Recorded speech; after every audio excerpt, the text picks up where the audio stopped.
nggak boleh Allahnya kan gitu kan.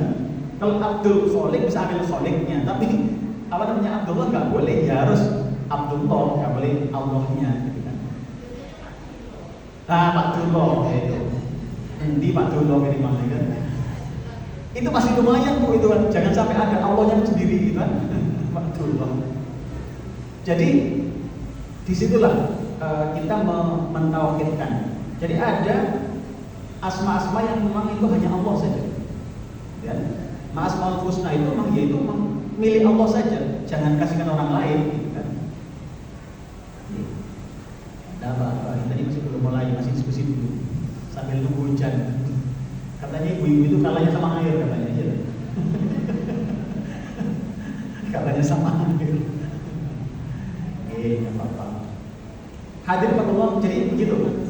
Terus kemudian sifat. Nah, ada sifat-sifatnya memang nggak boleh disematkan selain Allah, gitu kan? Hanya Allah saja. Contoh sifat ketuhanan misalkan la ta'khudhuhu sinatun wala naum. Allah tidak pernah payah, tidak pernah lupa, tidak pernah tidur. Allah tidak pernah ngantuk, tidak pernah payah, tidak pernah tidur. Kok jenengan sampai ada orang menganggap ada seseorang yang bisa sakti mondro nggak tidur belas misalkan, itu nggak boleh, karena itu sifat ilahiyah hanya untuk Allah saja yang tidur, nggak ada yang lain. Siapa makhluk ini lemah, nggak usah berlebihan. Kadang kan sampai menganggap ada itu sebuah kitab gitu ya, itu menganggap ada seseorang yang dia di pundaknya itu ada arsy. Oh, di pundaknya ada arsy. Ini model lopo kira-kira gitu kan. Itu berlebihan aja, berlebihan. Harusnya nggak boleh dong. Itu namanya tauhid wa sifatnya. Jadi asma wa sifat. Cukup jelas ya? Bisa dipahami ya, gitu. Jadi tiga tadi. Apa? Tauhid rububiyah. Itu kalau dari atas ke bawah kita menganggap siapa pencipta Allah, siapa pemberi rezeki Allah, kan? Terus kemudian dalam uluhiyah kita ke Allah, kita menyembah, kita meminta, kita bersandar hanya kepada Allah. Terus kalau asma sifat tadi ada asma-asma yang tidak boleh disematkan kepada selain Allah, sifat juga demikian. Makanya harus hati-hati. Beri nama anak-anak kita, berikan nama yang kehambaan. Abdullah, Abdurrahman, monggo. Ya, jangan Rahman gitu loh. Kurang pas. Jadi harusnya Abdurrahman. Baik, ada lagi pertanyaan? Monggo, enggak apa-apa. Kita diskusi dulu enggak apa-apa sambil nanti baru kalau sudah cukup dan ada ini baru saya masuk ke materi yang ini. Monggo, boleh, silakan. Kita untuk mentauhidkan ini juga, ini yang saya kira ada hubungannya dengan ini. Apa saja yang bisa diwasilahkan, lewat apa saja yang diwasilahkan agar Allah tidak menduakan Allah. Ya, itu yang pertama. Yang kedua, ini minta diingat antara kurofat atau yum kayak gitu. Contoh-contohnya agar lebih paham.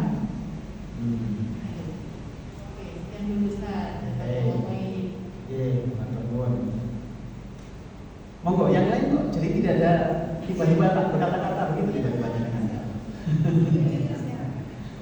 ya. Baik. Monggo, ada lain-lain. Monggo, ibu mau tanya nggak? Monggo. Kok tiba-tiba hilang dari peredaran begitu? Apa gara-gara kena air tadi punya tadi ya? Alum.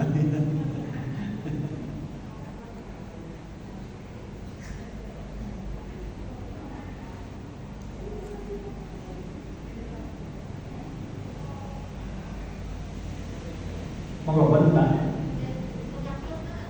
Oh belum. Ternyata nggak hanya jawab yang susah ya, tanya juga susah ternyata ya. Baik, apa-apa. Begini Bu, pertama wasilah. Ya, wasilah itu apa sih? Kenapa? Perantara, wasilah. Hadirin, wasilah itu kalau saya gambarkan, kalau panjenengan misalkan mau ambil pohon, ambil mangga di atas pohon, itu caranya gimana coba? Jangan ambil mangga di pohon itu caranya gimana?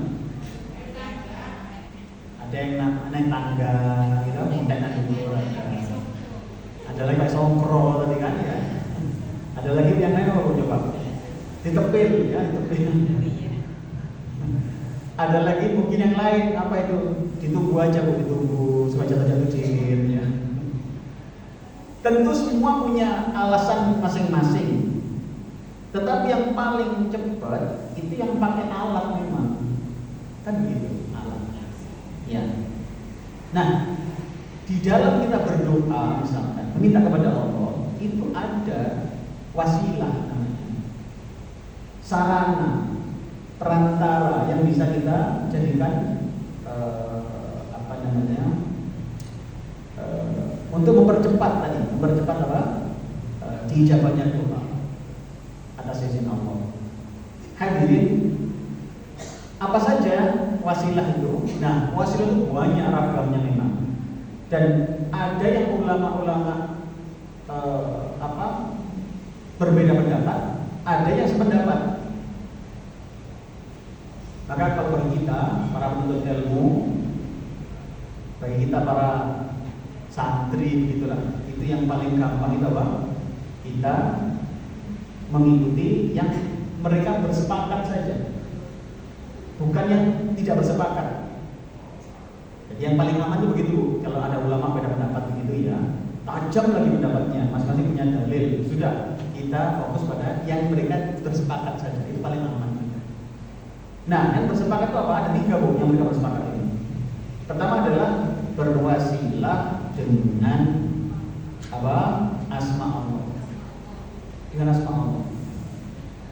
Jadi kalau mau berdoa, bikin doanya mudah dijawab Allah, itu bisa gunakan asma-asma Allah. Jadi ya walillahil asmaul husna fad'uhu biha. Allah memiliki asmaul husna. Ada berapa jumlahnya? 99. Fad'uhu biha. Berdoalah kalian dengannya. Kalau mau doa sebut itu kok bisa. Nyebutnya yang mana? Asma yang mana? Yang sesuai dengan kepentingan kita. Misalkan ingin sembuh dari sakit, bisa ya kafi, ya syafi. Ya dengan menggunakan misalkan untuk biar rezekinya tambah banyak, dagangan ya rozak. Ya. Ada lagi misalkan kepingin anaknya pinter misalkan, ya alim. Termasuk ya latif. Ya. Artinya ada asma-asma Allah yang memang itu terkait dengan kepentingan kita. Itu boleh banyak sebut. Boleh gitu. Jadi ketika doa, dahulu dengan itu, puji dulu. Ya Allah, ya Arhamar Rahimin, ya Arhamar Rahimin. Itu pernah dilakukan oleh Bunda Aisyah radhiyallahu. Nabi dengar ketika ya Arhamar Rahimin, ya Arhamar Rahimin. Apa yang diucapkan tadi itu? Kalau itu diucapkan, maka Allah hampir pasti mengijabah doa panjenengan. Kalau panjenengan doanya ditambah apa? Ya Arhamar Rahimin. Itu contoh gitu. Jadi kalau jenengan wasilah dengan asma Allah itu boleh. Ada lagi wasilah dengan amal solih. Itu semua bersepakat ulama. Ada pendapat itu. Dalilnya diantaranya di dalam kitab Riyadhus Shalihin. Pernah dengar nggak ada 3 orang yang masuk ke gua, kemudian guanya ketutup batu besar? Pernah dengar bu kasusnya itu? Nah, tuh mereka ini kemudian apa? Mereka asalnya berusaha sendiri-sendiri nggak bisa, berdua nggak bisa, geser batu besar yang tutup gua tadi, bertiga pun nggak bisa. Maka apa yang terjadi? Mereka kemudian memohon pada Allah Ta'ala dengan wasilah amal-amal solihnya. Apa amal solihnya? Yang pertama adalah memuliakan orang tua. Kan begitu kisahnya itu. Jadi amalnya memang istimewa. Jadi yang digunakan wasilah itu amal istimewa, Bu. Istilah saya itu sumbut, apa ya? Bahasa sumbut paham ya? Sumbut itu sesuai, pantes, ya kan? Permintaannya gede, sehingga wasilah itu sedekah klutik, gak pantes. Kata saya sumbut gitu bahasanya. Tentu Allah Maha Pemurah, tapi kitanya itu paham gitu kan. Kadang-kadang kan saya sudah berapa sholat, Ustaz? Apa? Sedekah berapa? 1.000. Padahal dia penghasilannya 10 juta. Itu kan kayak gak niat gitu loh. Walaupun setiap amal soleh itu bisa, tapi contoh yang ada dalam hadis itu adalah amal istimewa, Bu. Apa yang pertama adalah memuliakan orang tua. Tahu nggak kisahnya itu, Bu? Kan si orang ini apa itu posisinya pengembala kambing, kan? Setiap pulang dari gembala kambing, apa itu? Dia menyiapkan minuman untuk ayah bundanya yang sudah sepuh. Kemudian bapak ibunya setelah minum, baru kemudian diberikan ke istri dan anak-anaknya. Begitu terus beliau ini. Nah, sampai suatu ketika kemalaman ini, karena jauh gembalanya, kemalaman. Sampai kemudian apa? Ya, datang itu sudah sore, bapak ibu itu sore. Apa yang dilakukan? Dia tidak membangunkan bapak ibu yang tidur tadi. Beliau siapkan air susu tadi itu, tetap nunggu bapak ibunya dulu, baru anak istrinya. Anak istrinya tentu lapar, minta, di mana ya? Saya tunggu bakung bau dulu. Kan coba ini seorang anak takdirnya sama orang tua. Sampai kemudian menjelang dini hari bangun itu bapak ibu, bangun dan diojo, mandi ojo baru dikasihkan ke anak istrinya. Itu amal istimewa, Bu. Kalau kita gimana coba? Kalau kita gimana? Misalkan nih penjenengan habis dari pajak turun, kemudian belikan apa? Nasi goreng.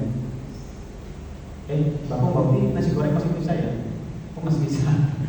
Misalkan belikan jajan yang enak, sudahlah pokoknya apa tuh roti enak, roti bakar. Nyampe rumah, bapak ibu kita sudah sare. Apa yang terjadi kira-kira? Wis tekno bantu tekno. Makanya biasa-biasa amalnya, nggak ada penghormatan pada orang tua. Itu maklumnya. Jadi kita doa itu menggunakan amal-amal yang digunakan wasilah itu yang mana? Yang istimewa dong, gitu kan? Nah, itu yang pertama. Ada lagi yang kedua apa itu? Menjaga dari maksiat. Sudah siap, sudah oke, ya kan? Mau bermaksiat nggak jadi. Tuh. Ya kan? Kalau kita gimana, Bu? Sudah mau rasan-rasan nih, Bu, sudah siap, tempat, waktu, dan hidangan sudah siap. Agenda adalah ngerasani tonggo, terus gak jadi, wah itu tonggo itu. Sudah duduk, sudah enak, isu terkini sudah dirilis, Bu, mau dibicarakan gak jadi. Ojo wis kasih doa ini gitu, seorang oleh top itu, Bu. Kayak biasanya bener-bener gitu. Mau kawan isu kamar mana, orang iya nih, cari isu terbaru gitu kan. Yang ketiga itu adalah apa? Dia menjaga amanah. Menjaga amanah itu, Bu. Maka orang yang menjaga amanah itu amal istimewa, Bu. Kan kita apa dia? Kitanya punya karyawan, waktunya gajian, karyawannya pulang, jam pergi gitulah. Kalau saya istilahkan mungkin dia sambang atau lapor. Karyawan panjenengan mau gajian, tanggal 30, ternyata tanggal 28 dia pamitan, gitu kan? Jadi nanti nyendangi emak dulu Pak, ya sudah lo berangkat ke mana, misalkan ke Tulungagung. Ternyata nggak balik-balik dia, nggak balik-balik sebulan, ditelepon nggak nggak balik-balik. Padahal gajinya masih di orang ini. Apa yang dari kemudian karena gajinya tadi berupa kambing itu beranak pinak.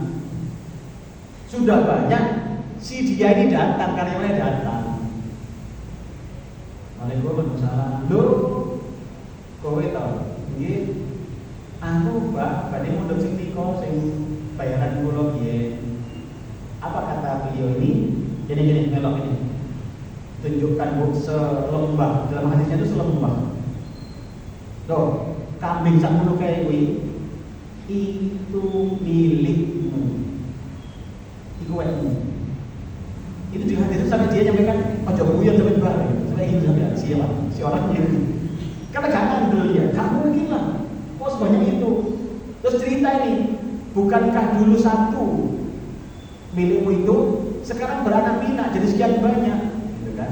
Sudah, kalau kamu sekarang ambil gajimu, ambil semua. Jangan teman-teman kafe. Bayangkan kalau kita gimana kira-kira? Karyawan kita pulang, gitu, Kak Mantuk 2 tahun Bu baru balik. Terus uang itu kita depositokan Bu, ternyata depositonya jadi yang semula 4 juta didepositokan jadi 400 juta. Yang dikasihkan mana Bu? 4 juta 400 atau 400 juta? 4 juta dipotong administrasi.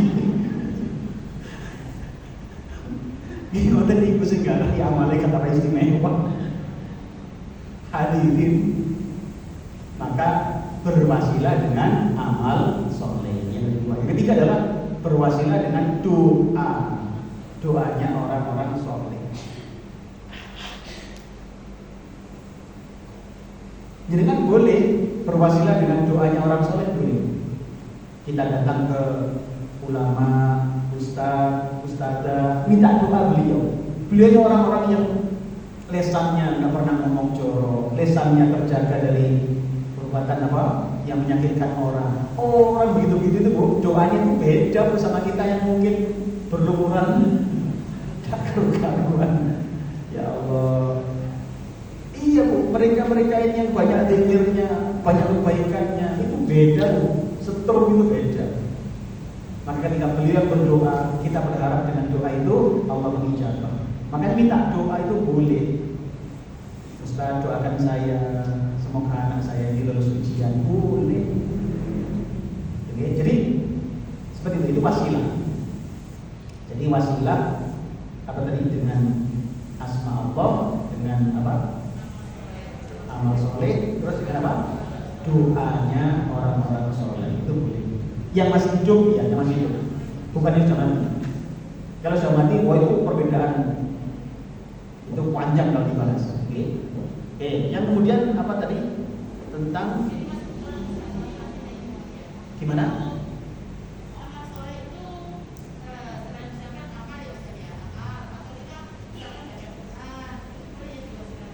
Boleh.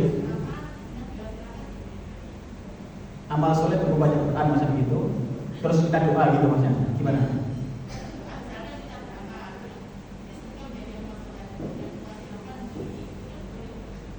Ya, amal soleh apapun tuh bisa sebenarnya itu, termasuk baca Quran itu kan gitu. Misalkan kita baca Quran, sedekah, kemudian terus suatu ketika kita doa kepada Allah atas amal itu tadi, itu boleh. Cuma tadi kan saya gambarkan di hadis itu yang ditunjukkan itu amal istimewa, amalnya top ini Bu, makanya batu segede itu bisa bergeser benar itu Bu. Makanya setelah saya itu tadi ya tadi Pak, sobut ya, paham dari bahasa sobut tadi ya. Jadi makanya kalau kita ingin punya amal soleh yang besar, amal soleh yang utama, amal saja yang banyak. Jadi kalau istilah saya itu, kalau kita sekarang posisi situasi tenang, itu banyak stok amal soleh yang banyak. Nanti kalau kita butuh salah satu bisa disebut itu. Kita pernah berjuang di jalan Allah, ya kan? Kita pernah datang ke pengajian walaupun hujan-hujan, oh ini amal soleh kok. Nanti pas butuh uang kita, ya Allah, saya pernah ngaji ya Allah, kehujanan, keblas, masuk angin, pulang ke rumahan takjil lagi. Artinya amal-amal soleh yang istimewa, ya. Jadi boleh, jangan amal soleh yang banyak, baca Quran yang banyak. Makanya setiap hari itu bikin sebanyak mungkin. Jadi jangan sampai kemudian amal soleh satu disebut bolak-balik. Paham ya? Amal satu dibolak-balik. Ya mas, malam hari, paginya misalkan sedekah 1.000, kan? Malam disebut, ya Allah, saya tadi pagi amal soleh 1.000 rupiah ya Allah, bikin anak saya lulus ujian ya Allah, tolong mudahkan ujiannya, kan? Besok lagi doa suaminya, ya Allah, saya kemarin sedekah 1.000 ya Allah. Itu kok kayak kata ingat gitu ya. Jadi makanya berbanyak. Ya. Walaupun sekali lagi Allah pasti lebih murah, Allah pasti menyayangi kita. Doa saja nggak pakai segitu sudah dikasih kok. Apalagi dengan amal. Ya. Di antara dalil itu ada di 127 Zabyan Kirsani itu Al-Baqarah 127. Itu dengan wasilah amal soleh. Jadi Al-Baqarah ayat 127. Jadi ketika Nabi Ibrahim alaihissalam dan putranya meninggikan wa yufarra'na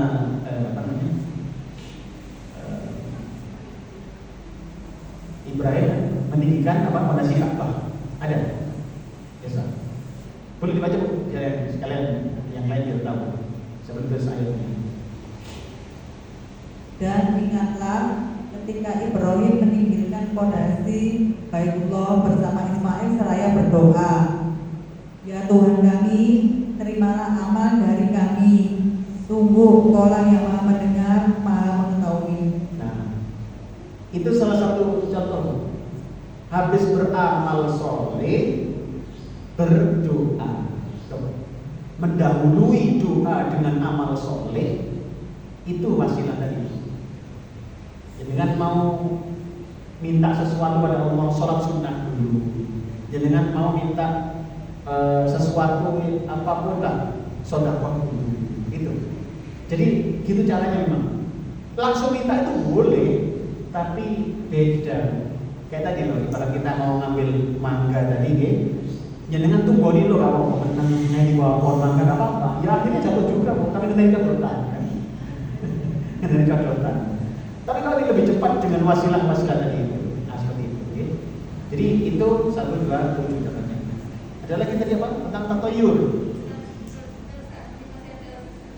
Mau sekalian. Ini kalau pahala ya Ustaz, misalkan Allah kabulkan. Ketika kita minta dengan wasilah-wasilah tadi Ustaz, dengan amal soleh, misalkan Allah kabulkan. Ketika kita ya Allah, saya berwasilah dengan ini kabulkan doa saya kan begitu. Iya, betul. Apakah itu tidak mengurangi nanti ketika di akhirat itu ada Ustaz? Dikurangi enggak? Pahalanya dikurangi. Pahala di dunia, karena dan ketika di dunia. Ya. Baik.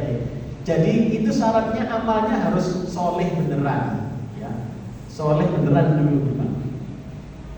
Kalau amalnya itu karena Allah itu masih boleh, masih pokoknya karena Allah saja. Itu masih dapat pokoknya itu. Di dunia itu kita minta itu kan bagian dari kita minta pada Allah. Jadi balasan di akhirat insya Allah masih dapat itu, tetap dapat. Kenapa? Karena tidak mengurangi. Beda dengan kalau amal itu sejak awal sudah ada maunya. Nah itu memang beda. Sudah ada maunya. Kalau itu tetap maunya adalah kepada Allah, pasti bisa. Jadi tadi mau minta sesuatu, sholat dulu, ya kan? Ini kan sholatnya selama masih ikhlas karena Allah, hanya Allah saja tadi, bukan karena yang lain, bukan karena sungkan dengan teman, bukan. Itu masih bisa. Jadi apakah ini bisa mengurangi pahala di akhirat? Boten. Jadi wasilah itu tidak menjadikan berkurang, itu tidak. Jadi kita itu amalan itu sudah lengkap. Beramal soleh, sholat itu sudah lengkap karena amalnya karena Allah. Kayak tadi amal tadi menghormat orang tua tadi, itu itu sudah selesai amalnya kan, sudah selesai disebut. Jadi amalnya sudah selesai baru disebut. Jadi bukan amal yang akan dilaksanakan, yang namanya nazar kan akan dilaksanakan. Beda lagi. Ya Allah, kalau anak saya lulus, saya mau traktir Bagus Salam ini sate gratis kabeh. Itu baru janji. Ini tidak amal soleh. Lengkap amal soleh sudah selesai, baru minta pada Allah. Jadi apakah ini mengurangi? Tidak sampai apa? Tidak ada keterangan akan mengurangi, tapi secara logik juga tidak akan mengurangi itu. Kenapa? Karena berbeda sendiri. Gitu ya. Niatnya sudah kelar sampai selesai dilaksanakan. Allah. Terus ini ya Ustaz, karena ada yang ini berarti saya menyebutkan bahwa kalau di dunianya Allah sudah mengabulkan kan itu pasti akan dikabulkan kalau di dunia atau nanti atau besok atau atau di akhirat yang akan. Itu kan nanti menumpuk doa yang kita minta itu nanti dikabulkan nanti akan diberikan ketika di akhirat kan bahkan di dunia. Kan katanya kenapa itu kan diberikan mengurangi kan di akhirat itu gitu loh maksud saya. Karena akan diberikan doa yang tidak dikabulkan selama di dunia akan dikabulkan yang di dunia. Kalau doa itu pasti akan diberi. Hanya ada kalanya diberi sekarang, ada kalanya diberikan nanti, ada kalanya di akhirat. Jadi pasti dikasih. Jadi doa-doa kita itu hadirin tidak akan pernah sia-sia sebenarnya. Jangan doa setiap hari itu akan sia-sia. Ingat kasusnya doanya Nabi Ibrahim alaihissalam yang tadi di ayat 125, 127 itu sampai 129 Al-Baqarah itu adalah doanya Nabi Ibrahim alaihissalam untuk anak-anak soleh. Nah itu ternyata kemudian Rasulullah Muhammad jauh, aku itu buah dari doa bapakku Ibrahim alaihissalam. Jadi Nabi Muhammad jauh dan aku ini apa? Buah dari doa bapakku Ibrahim alaihissalam. Padahal yang pirsa jaraknya berapa tahun itu? 30 generasi. Nabi Ibrahim sama Muhammad 30 generasi. Itu kalau satu generasi kira-kira berapa? 70 tahun. Berarti berapa tahun itu? 2000 tahun itu. Maka husnudon kepada Allah itu penting. Itu 2000 tahun tuh baru keluar ini ya. Nah, kita kadang-kadang seminggu aja sudah langsung vonis kan. Lah ini aku berumur 40 tahun seminggu baru satu. Jadi tetap husnudon doa. Nah, ketika kita wasilah tadi itu amal itu berdiri sendiri, pokoknya sudah amal aja yang banyak sebanyak-banyaknya gitu. Nanti doa mau kita pilih yang mana yang mau kita jadikan wasilah monggo saja. Jadi mungkin yang saat kita memberikan bantuan kepada fakir miskin, mungkin kita saat itu ilmu ini jadi wasilah bisa kok.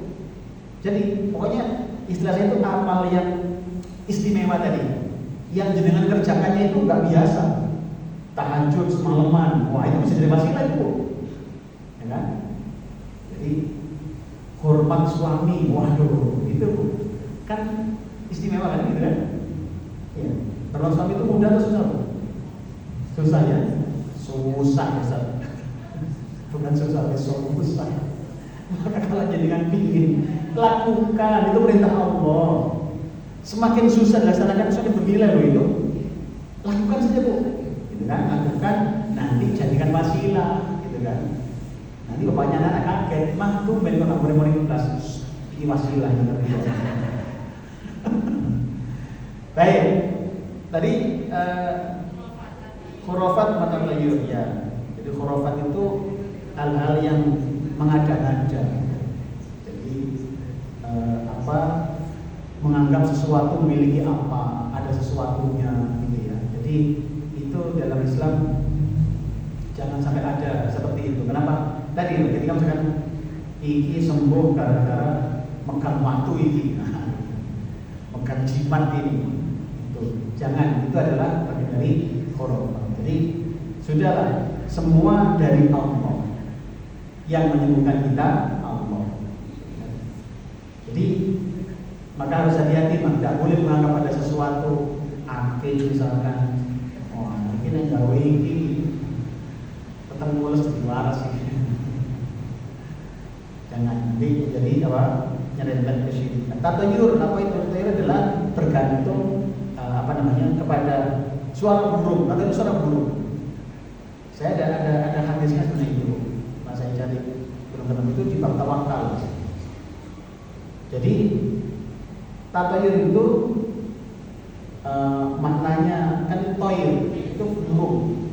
Jadi tatayur itu adalah ngandel suara burung. Nah, itu awalnya gitu, ngandel suara burung. Ada krek, ya kan? Dares kan? Soal jangan mati gitu kan? Krek, ngalor, wong lor ketone jangan mati. Krek balik ngidul mungkin itu 5 bisa. Dadak mencot dhuwur ya omah krek terus itu tatayur bersandar pada itu. Termasuk tidak hanya burung Bu, suara tekek. Itu termasuk Bu.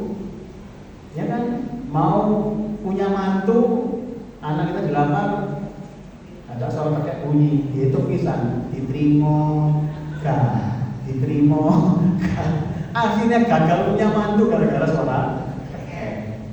Itu tidak boleh dalam Islam, tidak boleh. Hitung, bikin perhitungan, analisanya itu harus dengan akal yang Allah berikan pada kita.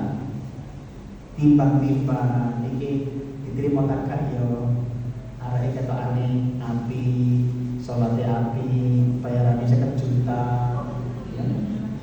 Terus kata aneh, gak ada alasan yang diterima kan, gitu kan? Gitu.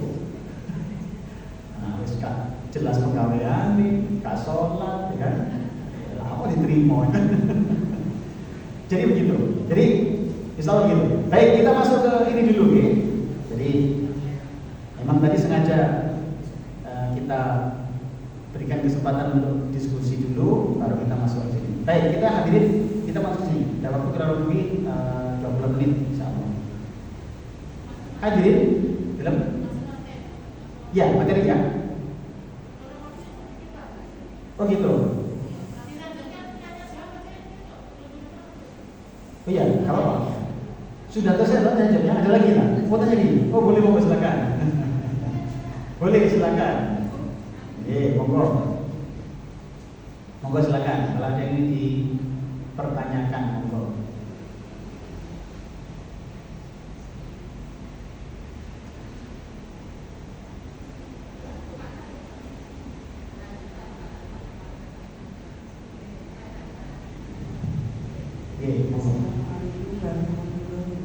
Assalamualaikum warahmatullahi wabarakatuh. Saya mau tanya ini berarti ya Pak Eus. Monggo. Mau tanya masalah sholat witir. Sekolah? Sholat. Oh, sholat witir. Iya.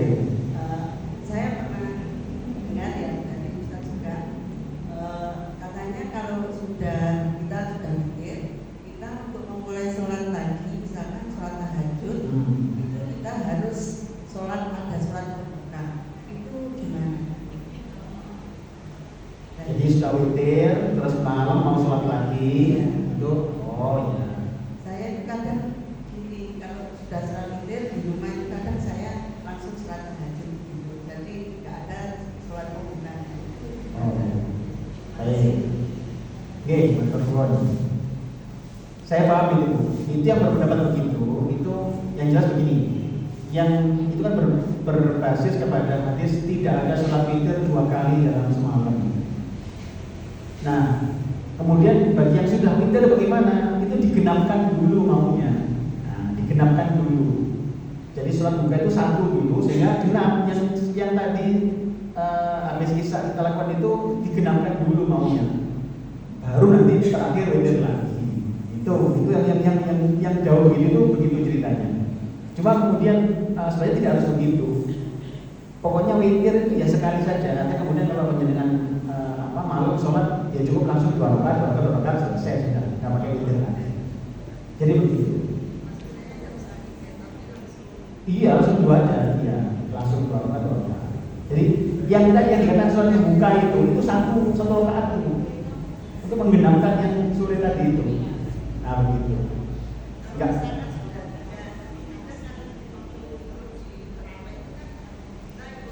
Tinggal, ya betul. Ya betul.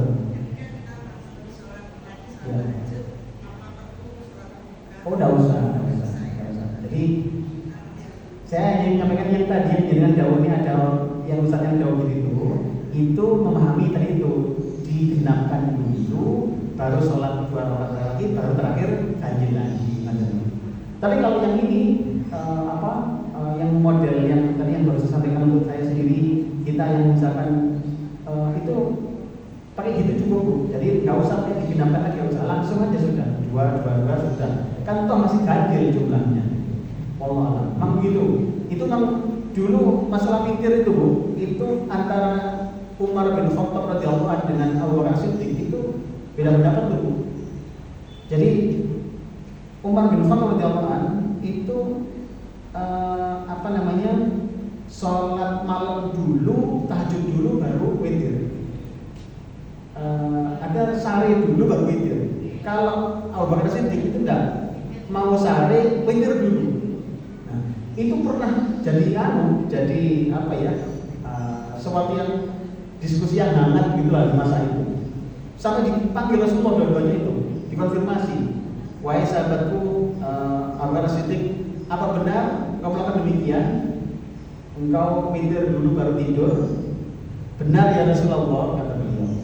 Saya melakukan seperti yang kau jawabkan, bahwasanya witir dulu sebelum tidur. Umar bin Khattab beda. Apakah benar engkau tidur dulu baru witir malamnya? Beliau nyatakan benar ya Rasulullah. Apa kata Nabi ketika mengomentari Abu Bakar yang sholat witir dulu baru tidur? Itu beliau jawabnya, engkau orang yang berhati-hati. Dipuji Bu itu. Jadi kan nganti-nganti khawatir ketiduran gitu kan. Umar dipuji, engkau orang yang kuat. Kuat menjaga jangan sampai kebablasan gitu kan. Artinya perbedaan ini nggak masalah sebenarnya. Rasulullah puji dua-duanya Bu. Jadi witir dulu monggo, enggak juga apa-apa gitu. Jadi itu bagian dari itulah dulu para sahabat itu sampai segitunya. Itu urusan sunnah saja bisa segitunya Bu, ngurus gitu. Jadi memang ya inilah bedanya ya. Beliau dengan kita kan di situ. Beliau sangat kepingin niru Rasulullah ya. Nah, maka kalau jenengan misalkan ingin yang mana, tadi aja cukup sholat witir dulu nggak apa-apa, waktu tarawih, malam tahajud nggak pakai witir, sudah itu aja cukup. Yang ini kan sholat yang ringan pembuka itu. Ya nggak usah, nggak pakai. Jadi mungkin nggak usah. Jadi yang difahami pembuka tadi itu adalah tadi itu menggenapkan tadi dulu. Jadi genap dulu, akhir 3 lagi. Gitu. Monggo, ada lagi? Oh iya, nggak apa-apa Bu. Itu pahalanya jenengan paling banyak. Silakan.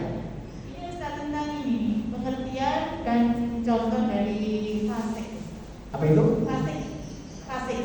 Fasik. Oke, monggo.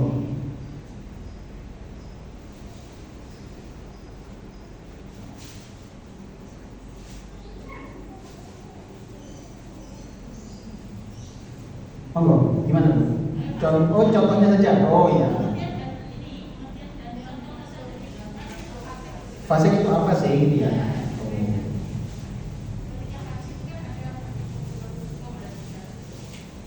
Ya, baik. Fasik itu apa bahasanya? Melawan, menyelisihi secara frontal ya, dari ketetapan Allah. Begini bahasanya begini.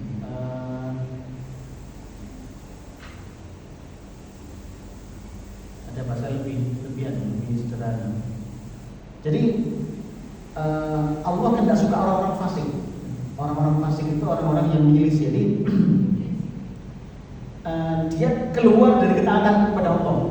Dia keluar dari ketaatan kepada Allah. Jadi orang fasik itu memang nggak manut sama perintah. Allah perintah A misalkan, dia kerjakannya B. Ya betul. Dia keluar dari ketaatan kepada Allah. Jadi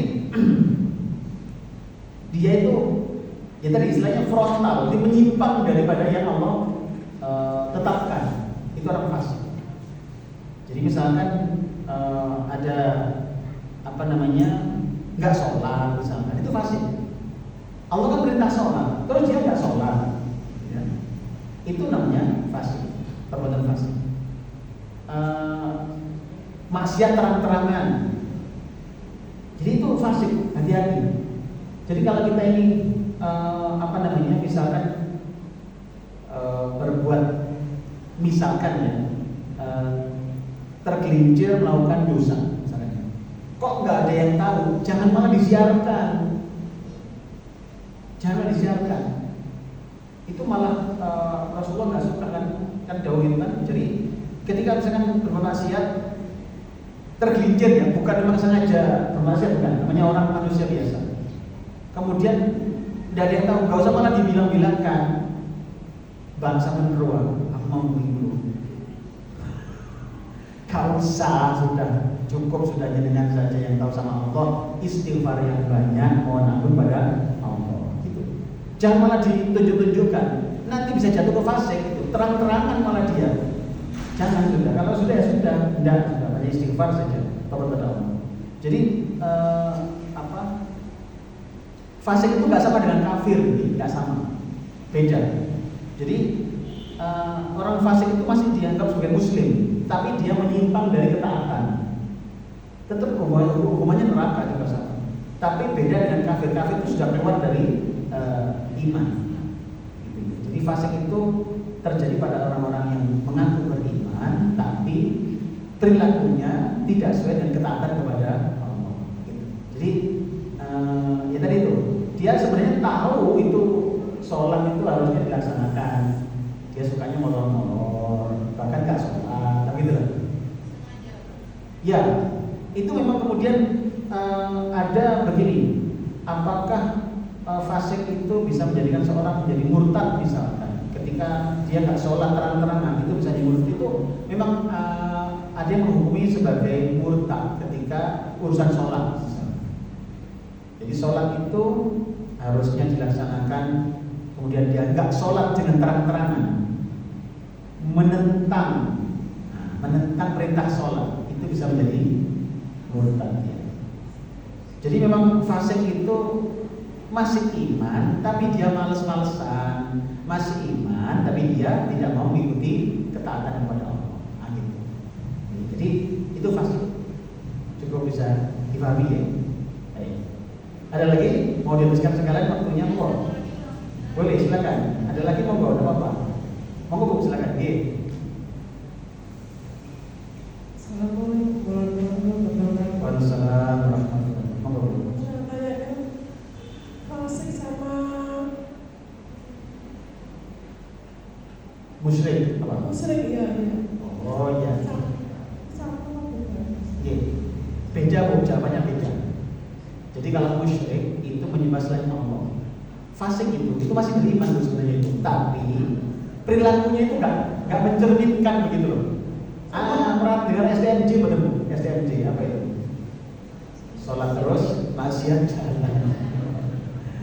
Jadi dia jauh dari ketaatan kepada Allah gitu loh. Itu fasik.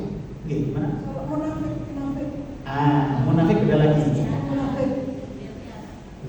Kita jadi munafik gitu ya. Munafik itu kata asalnya itu kan nifak. Nifak itu adalah